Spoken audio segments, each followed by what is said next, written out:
everyone, I'm Hugo. And I'm Jake, and usually I do these alone. Yeah. But today we're not. I'm here. This is going to be a D&D thing. It's going to be fun. So I've been recently doing more from a DM's perspective, but it's for everybody, this series on D&D. And we kind of were thinking, well, from a player's perspective, because he is a brand new player, technically. This is his first ever campaign. Yep. But how many sessions are we in? 7 or so? Something like that. So it's been, a little over a month. And almost 2 months. And it's been really good so far. I think we've all had a really positive experience. And so from a new player's perspective, someone who didn't know what to expect going in and now has spent a little time, I had some questions and he had some things he wanted to talk about, and this is for new players. So if you're going to be a new player or you just started and you're like overwhelmed a little bit, this kind of is for you. It's a little therapy sesh. Sure. So off the bat, is there anything initially, like what were your preconceptions, I guess? I guess I thought preconception-wise, I was very concerned that D&D was this, almost the same way a lot of people look at comic books, this giant monolithic thing that has been around for so long, and there are so many rules, like and so much backstory, and so much stuff, that how could anyone ever become an entry-level person in this? Because it's been around since the 70s, right. Do you need to know everything that's happened? Right. So, first of all, I want to say for anyone out there who's been watching this series, and you're still like, whew, this seems like a lot, I don't know. I've done everything he's shown you so far with character sheets and everything. It was fine. Him going through it with me took an hour, I think. Yeah, we rolled your first character in about an hour. We rolled your girlfriend, who has less experience with the types of things that you would draw from to do this, like a lot of the video game stuff and maybe just lore-wise, about an hour and 15 minutes. I mean, it really didn't take her much longer. Essentially, I just want to say it's less daunting than it at first appears. Yeah. Trust me, as someone who was in the same shoes as you were, like, just a couple months ago. And once you get down and you do it, you learn as you go. And it gets really fun once you start understanding how all the mechanics are working. So. And would you agree, I mentioned this in, I think, the very first episode in this series, there's not really anything else that scratches that itch.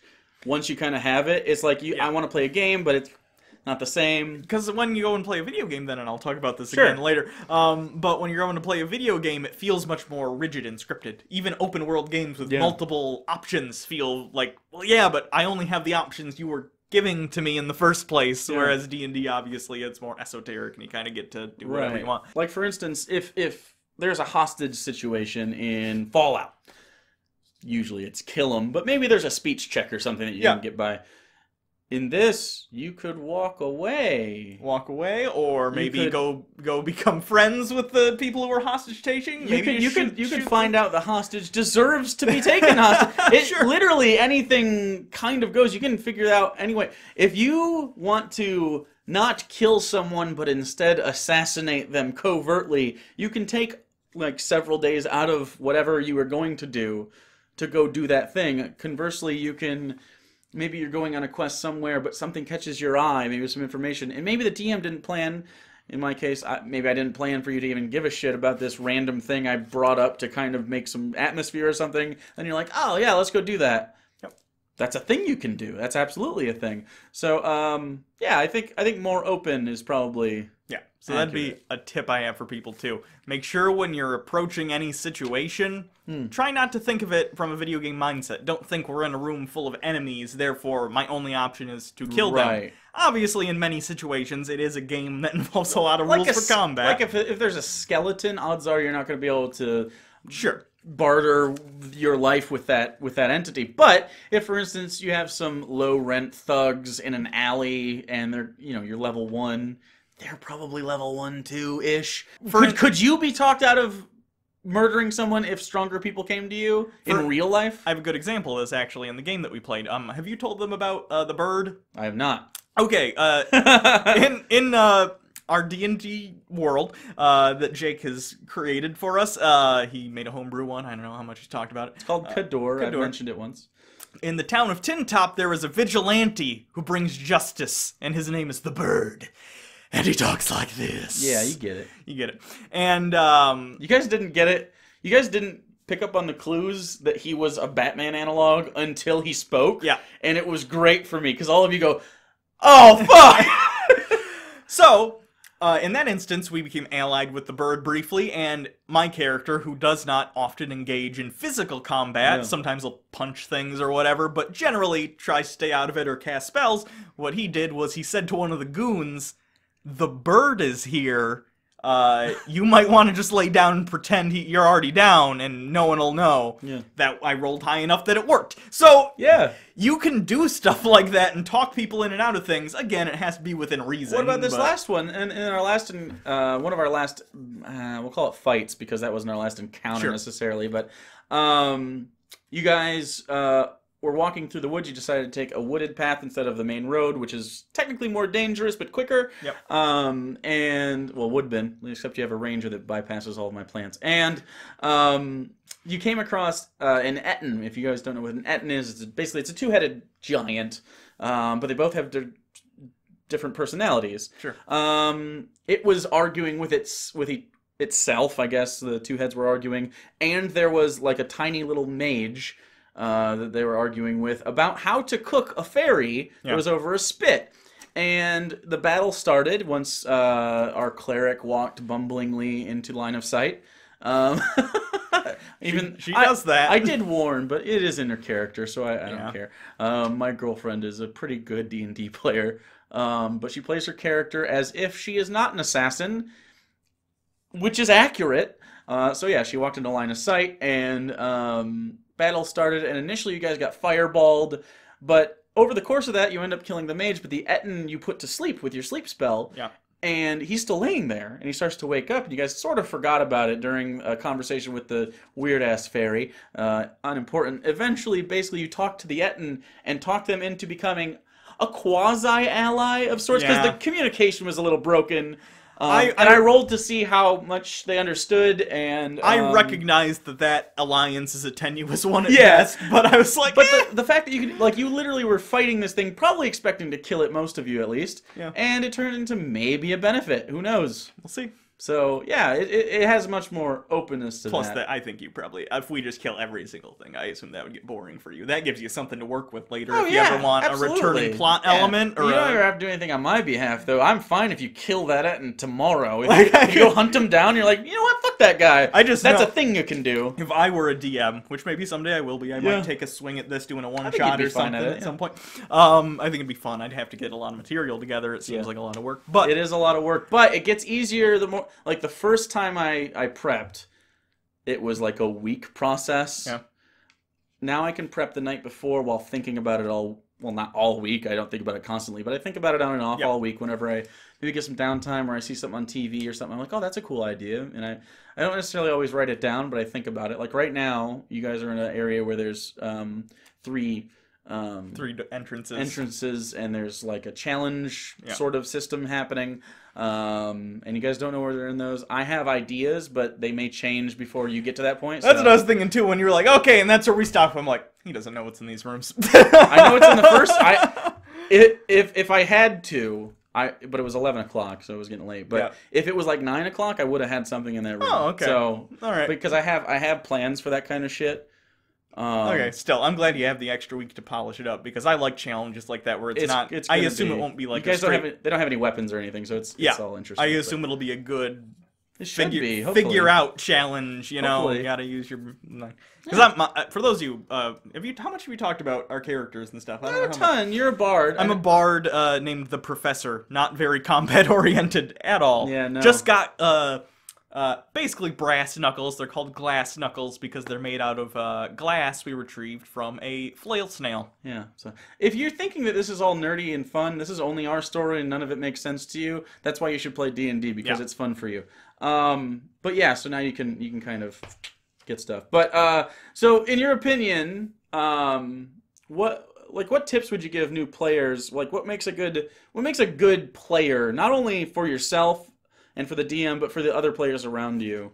Like, what do you like or dislike or would dislike if they did that, I guess? I would recommend, before you sit down for your first session, this is just like on your personal time, when you have your character together on the sheet, it's not just numbers on a sheet. Make sure when you write down like features, traits, their personality, make sure you kind of think about that. Because be aware, you are going to be asked, probably at some point or another, even if you're not a primary role-play type person, you're going to be asked to respond to something or other as your character would. And I think your girlfriend and our buddy Alex are the two less, but they're getting better every session with the role-playing. Yeah. So, I mean, you kind of do this for a living, so it's kind of second nature.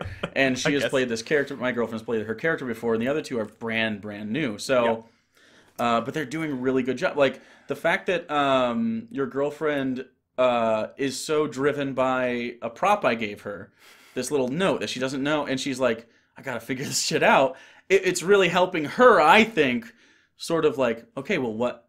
Maybe I should go look for a person to help. So, I'm sure you've talked about this. So you don't need to roleplay is the point, but you may have talked about this. This is a tip from a player for DMs. Sure. I know for a fact when you do props, the riddles that you give me, my character has a thing where he continually is getting riddles. Yeah. If you just texted those to me, they wouldn't feel as important or as, I don't know how to put it, weighty. It wouldn't make tactile. It makes the world interactable. Right. So whenever you can, I would suggest you print stuff like that out like he does. Yeah, I did. Like, I made little menus for you that mean nothing really, but it was kind of a fun moment. Yeah. So if you do props, that really helps character buy-in, in my opinion. As far as etiquette at the table, I mean, anyone could tell you stuff like this. I mean, don't be on your phone constantly, obviously, for using, like, apps. I use an app to keep track of my spell book, for instance. Very convenient. Most of you use the app. I gotta assume most people who play use something. Alex is on there quite often looking at what, like, his abilities, his Hunter's Mark does, because he's a ranger, so he's got some stuff going on that he has to keep track of. But basically, just don't be Googling shit. Don't be on Reddit and Facebook all the time. And I strongly suggest, just as a DM to players, don't like try to figure out what monster you're going up against, like for the hit points and stuff. There's two reasons. Number one, it ruins the suspension of disbelief that your character would have. Like they wouldn't know if they hadn't encountered it. But also, I can change all of that information. Yeah. So, by the way, as a DM, again, I recommend to other DMs. If maybe they roll nature really well, like you looked at the Etten and we're like, what the fuck is that thing? And I described it, and then I was like, okay, go ahead and roll nature. And you rolled really high, so I was like, okay, I'll give you 10 seconds to look at the actual book, and you got to kind of suss out some stuff. You knew it's rough HP. And that actually did factor into what I decided to do, because at one point I was going to cast sleep on it, but then I thought to myself, I asked him, how does it look? And that's generally how you can, without metagaming, determine hit points. Yeah. And Bloodied is typically 50% health, and then you can kind of suss out levels of damage. And if your DM holds true to that, it should be not apparent, but you should have clues. Right. And you said bloodied, but you didn't seem to indicate it was much more past that. Right. I knew its HP was somewhere in the 90 range from what you had showed me, and I knew that with the amount of dice I had, it was very unlikely I was going to get, at least 45, if not impossible, even if I cast it as a higher level spell. Because the sleep, basically it counts as hit points, and if you exceed the hit points or match the hit points that a creature has, it falls asleep. Yeah, so in that moment I decided to do something else. I don't remember what I did, but I didn't waste a spell slot on that because of that, so that was helpful. I will say a good thing for players that you do a lot, and I think your girlfriend does a lot, although it's more of a conspiracy slant, is ask a lot of questions. Yeah. Be very interested. I think it really not only does it help you as a player kind of see the world in a more clear view, because I know what the world looks like in my head, but maybe if you ask a question, it'll help you see it better in your head, like the theater of the mind sort of thing. But also, it really helps you in gameplay. Like, combat that's totally changed, but you would have probably wasted a spell. Yep. And spells are important. And so, I don't know, it's just, I think asking a lot of questions, asking, hey, can I look at this particular thing? It seems a little odd to me. Even if it's not. Like, you check out bathrooms, I don't think has it ever turned out to be... The one time it would have been a backdoor entrance to a dungeon. True. Yeah. Accidentally, but I didn't investigate it enough. Yeah. Whoops. I don't know if anyone else has noticed either, but my initials are TP. Oh God, I didn't notice that. Is that a character trait you decided after? No, as I was writing, because I do a journal in character, I wrote TP, and I went, ah! That explains the bathroom fetish. Yeah, TP, okay. So, that's kind of funny. Anyway.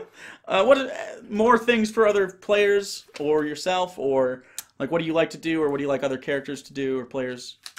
This is just a personal preference. I really love the role-playing parts. Yeah. I mean, I'm sure you can tell. I make props and shit and shit. Oh, yeah. Just Oh, you should bring your prop next time we do this. I should. And I will. But I made basically a wand out of an old sonic screwdriver. It's really fucking cool. Yeah. So...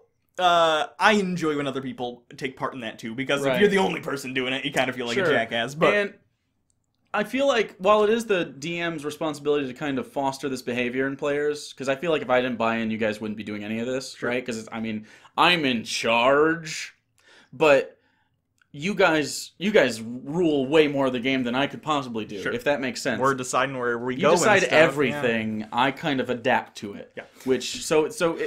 DMs aren't in charge. They are the arbiter of the rules necessarily, but like you steer the ship. I'm basically all the mechanisms that are the ship, if that makes sense. Sure. Like you can steer it wherever you want. You just can't do an about face and go backwards at full speed immediately because it's a ship. Yeah. So it's stuff like that. So within reason.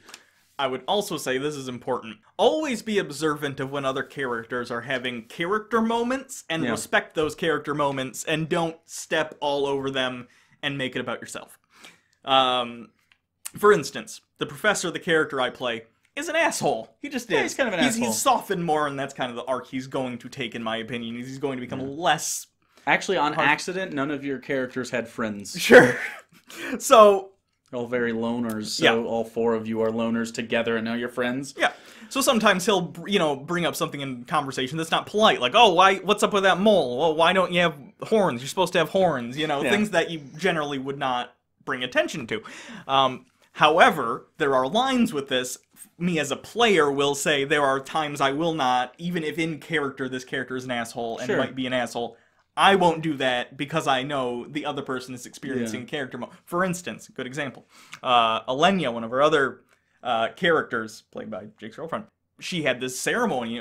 I thought what you wrote was very nice. It was very cool. It was this whole ceremony she got where it was very official and it was religious and it was everything my character would have found hilarious. Right. But this is a huge character moment for her. She gets to ascend to a higher level in her order. It's a big deal for her. And as such, I determined, I'm not gonna... This is her thing. Yeah. And in the same thing, I assume, other people have had character moments, and that's their thing. Mm-hmm. I mean, I know that both Alex and Zudre, your girlfriend's character, have had enough moments to where easily you guys could have stepped over each other, but let you guys breathe. Yeah. So I just want everyone to be aware of that. I understand sometimes you might be like, I don't know. I'm not like this, I guess. I guess I'm aware where the line is, but I could see people being like... oh, there's a lot of people that are but it's players. my character. My character... No. At the end of the day... it's you. It's you. You can't hide behind that, as a... Sure. And by the way, I think there was a moment after that where you did poke fun at the religion, sure. But it was after the moment, it's still in character. So save it for after those moments that if you have a good DM that pays attention, they should give everyone kind of a spotlight from time to time. And if it's not your spotlight, you don't try to take it. Yeah. Yeah. But sometimes there's spotlights on a couple of you at the same time, or just all of you, and that's fine. So yeah, I can move around. What do you, suck my dick for a little bit. What makes a good DM? But in your opinion, what are some things you could do wrong as a DM? How about that? That's a better, there's lots you could do wrong, but pacing wise or whatever. You're not guilty of this, but I could certainly see, for instance, there was a time when we were under siege in a tower that has now become essentially our stronghold, where we were being surrounded by zombies, or the undead, different kinds of undead. And we had decided, okay, we're going to knock down the staircase, we're going to barricade everything. Helped a lot, by the way. Which you would have had to fight more. And I could see in certain circumstances, I'm sure there are some DMs who would go, oh, that fucks up my plans. Oh, you can't break the staircase. There's an enchantment on the you know what I mean? Sure, yeah. Someone could pull something out of their ass and make it so they say no to you. They're essentially limiting your options to what they had preconceived. Yeah. I don't feel like you really do that. I feel like... I try to say yes as much as possible. Yeah, I think you do. And there are sometimes expressly, I know because my girlfriend's played as much as the rest of us, but some of the game mechanics she still is behind on. So like sometimes she'll be like, "Can I do this?" The only time you say no is when literally the game mechanics it's cut and dry. She wanted to make an action and then make an attack. Right, and I think last session, but normally it's something like I want to jump up and do a flip and do this because she's got a very acrobatic character. And I'm like, yeah, if you do the rolls, she's only fucked up once actually. She landed in front of some goblins and fell down, which is the danger of that. But I give her extra damage if she rolls high on those things. Yeah. And so she's been doing this Captain America thing with Elenia, the cleric, so she has a big shield. And so Zudre, who is a little drow. Dark elf, rogue assassin, runs and jumps and gets bounced off by the shield. So I allow Elenia to give a strength roll to see if she gets any propulsion from that, which is fun. And then she'll come down with like double daggers. And she still has to make an attack roll, so she still has to hit. She can do the cool thing and miss. Which is totally fine. And she's had some really fun moments where she'll just annihilate someone or she'll miss 3 consecutive turns. Like, she was standing, she's so small, she was standing, was it the Etten? It was the Etten. She was standing in between the Etten's legs and she wanted to stab both knees side by side. And she missed both rolls, so I said that her arms just couldn't reach. No, she got one. She missed. Did she get one? Yeah, but either way. And then she wanted to run under its legs, and I wasn't going to let her, but she hadn't used her bonus action yet, and she has disengage as a free action. So the visuals of technically you can't go through the space of a creature, but she has disengage. So fuck it, go under the legs. It's fun. Who cares? You know what I mean? So I don't know. I think the rule of cool is very important. If it's cool and the mechanics allow for rolls to be made, specifically rolls to be made, as long as it wouldn't be like, can I cast 6 spells? No, you can't cast 6 spells. But as long as it's not game breaking. Yeah. I think it's fine. And I don't think you guys ask any questions that don't make sense to me. I think all of you ask honest questions like, can I make this attack? Can I do this, this, or this? That's fine. Definitely as a player, ask questions especially if you don't know. But if you do ask questions about or if you say, I want to do a spell, have the spell up in front of you either on your phone or in the book. And if you don't know what it does, I like to ask what the spells do a lot because I can't keep all that in my head. I can never do that. Yeah. Like I know what your sleep spell does now, but because you used it enough. Yeah. But you know, if you use fucking Bigby's Hand later, which is I think it's a wizard spell that bards can get if you want. I'll have to know the stuff for that and just have it ready. And he does that a lot because you use the most spells of anyone, I think. Yeah. I'm one of the only... I mean, I know Elenia. You and Elenia, but Elenia's are mostly heals and touch spells and stuff. So yeah. Later on, it's going to get much deeper, but... I've looked at the spell list coming up. Crazy. I'm very excited for some stuff. I got really some cool plans. Yeah. So definitely ask. Lots of questions. Yeah, and if you do have spells and stuff, try. I mean, I'm already memorizing, I think, the effects and sort of the different, DCs and stuff of them, but if you can, try and have them, because while I'm sure he's fine with me looking at him, it'd be great if he could ask me a question and off the top of my head, because it is my spell book, I should know what's in it. And I mean, it'd be great if I could just be like, oh, that's... We'll get that eventually. Yeah. To be fair, you could play for years and years and not even get close to having the whole spell list. I know, but... There's if you think there's an expectation for you as a player or a DM to remember all the things, no, that's why the books are there. You can even have a tablet and have like the PDFs and scroll through, and it's just fine. Yeah. So, what are some tips to make roleplay easier or fun? And I know that you are just more inclined to roleplay than a normal person who's not a YouTuber, but like if you're giving advice to someone who's not normally comfortable, I would say it's my first as the DM. It's my job to kind of plant the seed. Like I immediately get into character when it's a character that needs to be a character, like Sig. I think is my most popular. Well, air quotes. He's fun. That character. He is that. I don't know what the word for that character is, but I think you and I both know exactly what I'm talking about. Yes, absolutely. He's the quirky merchant shopkeep. Everyone probably has it. It's a trope, but he's a fun because he's not like a ripoff of any particular Nothing specific. He's definitely an amalgam of all the tropes of that, though. So he's always like, hey, you guys want to see something cool? He refuses. He has a pet snail that's a giant snail that you guys had to go get. You didn't know why, but he just wanted a pet. Yeah. You were rewarded. His name is Jeremiah the Snail. I don't know. He's just quirky and weird. And so that was one of the first characters you really ran into that had like a voice. Yeah. And so... That's a good way to do it. If you want to get your players engaged, I think it helps if you start by being DM and because everyone's going to feel like a jackass unless you do it. Yeah. And then He's not. Everyone, you're still jackasses, but it's fun. It's fine. Who cares? The end of the, here's how I would describe D&D. At the end of the day, we are adults who are playing a game of pretend with rules. That is what we're doing. Literally that. We're doing what you did on the playground. It's just that we're adults. So I have pride in it, and we have structure, and that's why we enjoy it. I mean, not why have pride. Why have pride like the shield of pride, where you're like, I'm not gonna do. No, you're playing a fucking just have pride in the fact that you're doing this with your friends. For me, it's half the fun. It's escapism. It's being a person you're not in your day-to-day. Now, in fairness, my character is kind of an overblown, like... He's you with a huge dick. Yeah. He's you with just, like, you have an 8 and an 8-pack, and, like, you never experienced any social anxiety in your life. You're you with... Yeah,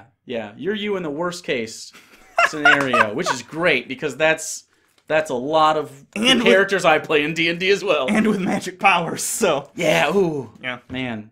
Yeah, I played a, you'll actually, this character exists in the world. That's good, I'm glad. The character that I played last is a Han Solo sort of thing, but it's also me. And so it's just it's like a double version of me. I'm very excited to meet this. What's the name of the character? I can't tell you. Aww. Because you'll know as soon as you meet him. Okay, well, I'm probably okay, it's Hansel Solem. Oh my god! Because I wanted it to be very apparent. It was a comedy character. Oh, okay. Yeah. But he's a rogue assassin. In fairness, my character is named the Professor. I wonder what that could be. And carries around a wand that makes strange noises. Yeah, that's weird. Anyway. Yeah, we get it. Any more roleplay advice for people? I say, you guys are all making all the character. Is your girlfriend doing anything? She hasn't really come up with anything. She has thought about, though. She's had to express conversations with my girlfriend about like what they want to do with the room that we actually play in real life, like and decorate it and stuff, which is cool. But you are building a prop. I know Sarah is building a prop, or building props for her costume, like to actually wear shit. And I know that our buddy Alex bought his character as an Aarakocra, which is a bird person humanoid, and he got an owl face card that looks at me the whole game. If I ever get like a dimension door power or something along those lines, because in my thought process, at least as far as the character goes, the magic isn't in me as much as it is. I use things to channel it. Sure. There's basically a Rick and Morty portal gun. I'm gonna do the same thing essentially that I did to this, and I'll just so it'll look like wood, but it'll. Yep. You get it. Yep. Absolutely down with that. Anyway. Props also help. I think props are fun. That's just me, though. I like props. I like having stuff. So when my characters, I haven't done it yet actually, but I hope I get to finish off a monster at some point. And be like, finish it. Writing in your character's voice. Oh yeah, I keep a character journal. In character. In character. So does Sarah. I haven't done this past session yet. I got to do it. But. And I did go over some of your little notebooks to try to. I was making sure that you guys had items and stuff before the last session. And your girlfriend does write in character sometimes. Really? Yeah. Okay. More like what is happening? Like, but it's. Although her handwriting is much more organized than I imagine her characters is. It's actually really nice to look at. It's all like straight. It's very impressive, and I resent it. But yeah, no, it is there. Okay. Yeah, I'm kind of liking it. Yeah. So, I guess let's talk about. We got 2 more topics. I draw a lot on video games when I tell people about D&D to try to get them to try it. Yeah. How similar and dissimilar is D&D to video gaming? Well, it's similar in the sense that RPGs and stuff basically took their I would say Fallout 3 or New Vegas is very close to the skill system specifically. Yeah, they took their systems from tabletop RPGs and just adapted them. And if you've played Fallout 1, I've played Fallout 1, I haven't played Fallout 2. It's very similar, actually. Much more like a tabletop game, but again, still has restrictions.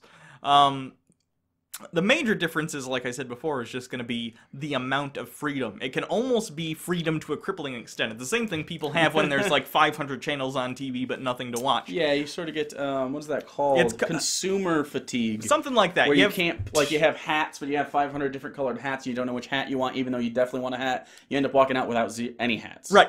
So, for instance, Jake, one of the things we're doing, we got a stronghold, essentially, and an area we can build on, which Jake Jake literally gave us a piece of graph paper with a little building in the center and said, "What do you want to build?" Mm-hmm. And the options were insurmountable. And I knew that was going to happen because their characters also would feel that way.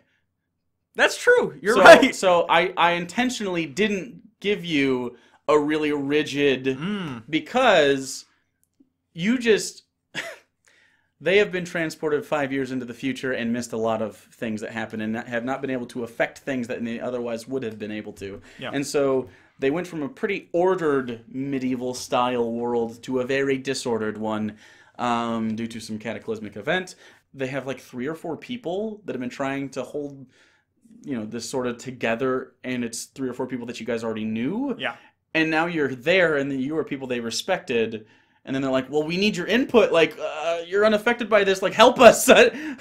So they finally got, like, actual muscle instead of commoners to help out. And so they just threw all their problems at you to be like, okay, well, we can do some of this. What do you want to do? Like, I know. Well, you gave us, like, a million problems, too. And I'm thinking because there are actually a million problems. Because, again, I don't know if he's mentioned this again in the series. I've watched him, but I don't remember everything he says. Sure. Specifically, you have a calendar of events that are going to happen regardless of whether or not we are, involved in them. Well, I mean, you could theoretically affect these things, but they are scheduled to happen aside from you. Right, yes. That's what I'm saying. Yeah. So when I look at the list of problems, all I'm thinking is, fuck, which one of these is going to blow up first if we don't interact with it, essentially. I don't know if we made the right choice in that sense. Is there a right choice? Is there a right choice? There's a lot of problems. We have a war, we have... The thing in video games, I think, is... Video games, because they're this giant product, especially AAA games, they want to give you an option in which everything's fine, everyone wins, nothing bad happens. Right, and they also want to give you options that let you experience everything they wrote for the game. Sure, whereas...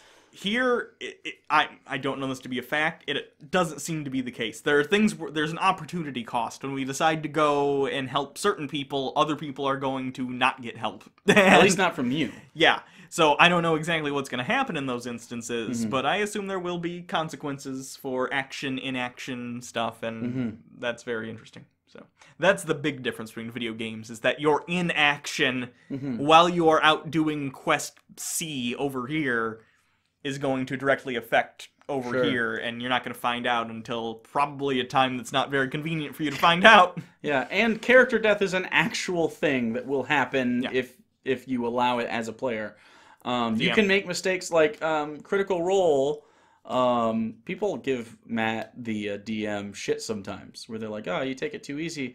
He's had his actual girlfriend, now wife, she just missed a roll, jumping over a pit, she fell and died. That sucks. They resurrected her because they were high enough level to have access to these kinds of things. And they have to do... He has a resurrection thing that it's similar to what I would do if one of you guys died. I feel like it's important for everyone to know that you can lose characters. Yeah. And it's important that you play it as such because it's I don't know...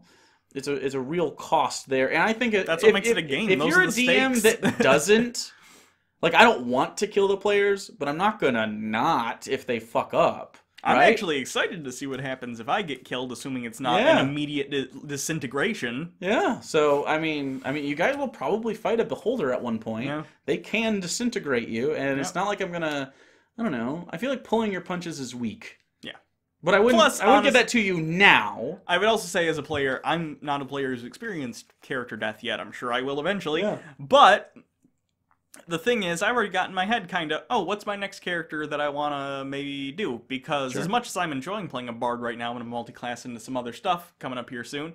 But, maybe I want to do just a straight combat guy next. Or you could absolutely do that. Or a thief or something. Or maybe I want to not be a bard, I want to be a straight, wizard. And I just want to, be super powerful. And, that's that character's goal, is to become, the most powerful wizard in the world. I don't know. I think it's always important to kind of think, okay... Just in your off time, not while you're playing, of course. If I was another character, what would I want to play? Because your character death is always on the table. Now, I do not suggest suiciding.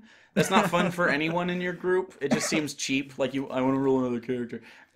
buy in. You did this. Like, let's see what happens. I would honestly though, even if you wanted to do a different character, if you went to your group and you said, "Hey guys, I rolled this other character. Do you guys mind if Azeroth the Great, maybe takes a vacation and, You could do that. His brother, who's a totally different class and race, Tim, steps in and, Yeah, I would allow that. I don't think that's a bad... And then maybe, this is just me, if I were a DM, I would then take that player character that they no longer want to use, and then with their permission... I would get their permission first. I'd be like, yeah, can I use that as an NPC? And I might keep that somewhere, and maybe they can come back in a dramatic moment for something or other. Specifically, in Critical Role, again, which is probably the thing you've seen D&D most if you've seen it, they have a player, Sam, who has 2 characters. He has Tyrion Darrington, and he has Scanlan, Shorthole. One is a bard, and the other one, I think he was an artificer. I can't remember, though. And at one point, Scanlan just left, and he started playing this new character. And people were upset, but he was like, I want to play this new character. And then Scanlan ended up coming back as the meat man. Well, there you go. So, if you talk about it with your DM... You could probably figure out a way that it doesn't include suiciding and being a lame player. But, I wouldn't show up, though, just like, I rolled a new character, guys, let's go. Yeah. My old one's dead. Yeah. That's an asshole move. Sure. It's a group activity. Yeah. And we were pretty broad, but just for, maybe just combat-wise, how similar to a video game is the combat? I find it's pretty similar as far as to, a strategy XCOM sort of turn-based. Oh, yeah. XCOM, very much. I can see a direct correlation to that. Again, you have, so much more control over... Yeah. But the combat very much plays out like a turn-based strategy type game. I like that. I like the tactical aspects of that. Trying to figure out how far into the encounter we are, how many more encounters we are going to potentially come across before we get a rest and can get back our health and spells. Yeah, I really like how D&D offers you this really broad, nebulous sort of role-play world thing, and then immediately you get sucked into this very rigid, yet still malleable tactics game. Mm-hmm. It's got both of these things going. It's really cool. And of course, we did a whole session where there was no combat at all, and I think that was one of our better ones. It was very fun. All of our sessions, I think I've come out of saying, I think this is my favorite one. But then I remember, I've said that about every one. I just really think I'm liking D&D. Yeah, I just think you just really... Yeah, and they've all been good for different reasons. So. Yeah. So how much do you think players affect how good a session is? How much do you think that's on me, and how much do you think it's on you guys?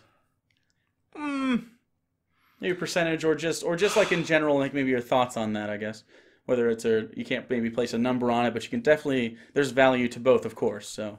I think about 40% probably comes down to the DM, just, because I think a lot of it is, are we in a you're putting us in a little sandbox and saying, play. Yeah. Is the sandbox we're in fun? That's, the A. Do I give you toys to play with in the sandbox? And do I allow you to make a mud castle or a sand... Yeah. The rest is always going to be onto the players. I know I've had days on D&D where I feel less... Sure. Like I want to, be verbose, but so would your character. That's true.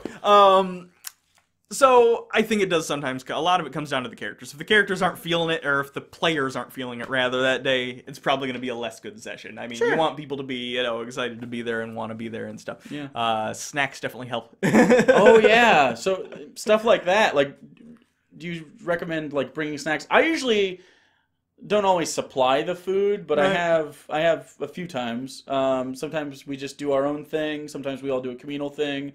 We did a festival, which was the non-combat day. Yeah. I made a lot of the food, and we ate festival food, stuff on sticks. Yeah. And that was a lot of fun. So, I don't know, bringing drinks. I think we always have communal drinks and snacks. Yeah, my girlfriend brought a giant jug of wine that we forgot to bring it last time. But, just bring stuff to share for everyone if you can. I think that helps, too. You're hanging out with friends. Have a good time, Yeah. And we also take breaks. We play for a lot longer than a lot of people play, though. I know. We play from, last time we played? 3 to 11 last time. 8 straight hours. Oh, my God. We barely took a break that day. That was a lot. Yeah, I got up to pee a lot that day. Oh, we did pee a lot, yeah. I don't pee as much as my players. I don't know if... I drink a lot of soda while we're... That's probably fair. Maybe, I'm talking a lot, so maybe I just don't have time to imbibe. Yeah. But, how much in the storytelling do you think? How much of you is the storytelling, and how much of me is the storytelling, do you think? Because I personally feel like you guys inform me a lot. See, that's interesting, because here's how I look at it, at least from my perspective, here's how I see it. You are telling the grand story of the world. Mm-hmm. And obviously, we are going to take part in that story. Yeah. Meanwhile, while you're telling the story of the world at us and we're contributing to it, each of us are telling the individual stories of our characters in that world and how we are affecting it. And in that, we are filling in holes where we are affecting things, essentially. That's how I look at it. Yeah, I'd say that's the case. But also, for instance, if you weren't playing the character you're playing, some of the elements of the world wouldn't exist. Well, yeah, I assume that's true. Right. For everyone. For everyone, I assume, exactly, because as the DM, you're going to say, oh, we need to make sure this is going to work for this person. If you have an entirely different group of players, I assume that stuff would be different. But I guess what I mean is, like, maybe you have so much more passive storytelling that happens because of you guys that I think... that's just how I do it. I don't know how other DMs do it. Like, some DMs probably railroad a lot more than I do. Like, you guys were on more of a highway that you could take exits on, but it all led to the same place at first, and now you're just kind of in an open desert of ideas. And so, I don't know, I feel like you guys, when you guys start talking, and you guys role play together, and you guys make decisions, it kind of makes me think, oh, that would be a cool thing. I've several times said, what if it's blank, hoping he'll decide it is blank. Because has it been blank yet? I don't remember what it was. I know that you know. We think similar, so I can't... That's, by the way, a thing as a DM. It's going to frustrate the shit out of you until game day. You can't talk about it with your friends if all your friends play in the fucking game. I can't... Imagine if we co-DM something. That'd be great. That'd be nuts. Someday, I'd like to co-DM. I'd like to do, because you know how much I'm into superheroes. Someday, even if it was just like a one-shot thing we did, I'd love to do like a superhero version of this. Yeah. Where we create our own heroes. Mechanics. I know, and I know there's lots of resources online for homebrewing, you know, with 5e, but, you know, with different kinds of characters and stuff. So I think that'd be fun, but... And if we ever do, well, they know now. She can hear if I say this. If we ever do one where we go to the future, where my character's from... Oh, yeah. I'd love to work on that with you. Yeah. Not like in a spoilery way, but just like setting the... Oh, yeah. You know, rules, and I'd like to take over the music for that one as well. Nice. Because I have some ideas for what the music would be. 80s. No. Oh, God. No. I'll wear my song. You guys can know too. Wait, does she watch these? Yeah. Then she can't know this. Never mind. I have ideas for the music. Anyway. So. Yeah. Anything else? No, I think that's good. All right. If you guys have any questions for Hugo as a player in my campaign, we'll definitely discuss the campaign at large at some point. Yeah, we will. We've been thinking about doing that. But if you have any questions, I guess, based on this topic, like other player things, like advice or whatever, for Hugo, and because I'm more of the DM right now anyway, so I want to make sure that you get the actual perspective from a player currently. Just go ahead and ask. Anything else? We offer nothing else. That's all we got. I just want to say, I know you guys obviously haven't seen any of Jake's DMing. You've just seen these. But as a player, I can just say I am having a really good time. I think he's a good DM. Again, I have no... Maybe I'm wrong. Maybe you're just shit. I have no frame of reference. Good. But sometimes I have a very entertaining time, and everyone else... That's all that matters. I could be shit, but you guys are receptive to us. That's fine for me. I don't care. Maybe I'm the worst DM on the fucking planet, and it just happens to work on you 4. Well, there you go. It worked out. Yeah. So that's all you need. You don't have to be amazing at anything. Just have fun. I love you. Bye.